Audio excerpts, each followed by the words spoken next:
Happy Diwali guys. Hello everyone, welcome to my another mini vlog. Gapa ধুই আহি বাহিৰত গেটৰ পৰা চাই আছো সকলোৰে দিৱালী প্ৰিপাৰেচন কেনেকুৱা আৰু বতৰ হেমেকা যদিও সকলোৱে দিৱালী প্ৰিপাৰেচন কৰিছে আৰু মই যেহেতু ভয় কৰো এইকাৰণে মোৰ ওচৰত ফুলজাৰি আছে আৰু ইফালে আমাৰো কলপুলি ৰেডি কৰিলে দেউতাই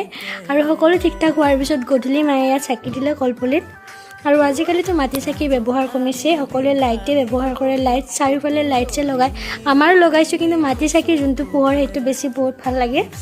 আৰু ইফালে কলপুলিটো আপোনালোকক দেখুৱাই দিছো আৰু মোৰ মিনি ব্লগ চাই কেনেকুৱা পাইছে কমেন্ট এটা কৰি জনাবচোন আৰু আজি মিনি ব্লগটো ইমানখিনি আছিল নেক্সট মিনি ব্লগত আপোনালোকক লগ পাম দিৱালীৰ সেকেন্ড পাৰ্টটো লৈ কিনে সৰু এটা মিনি ব্লগত ইমানখিনি দেখুৱাব নোৱাৰি আজি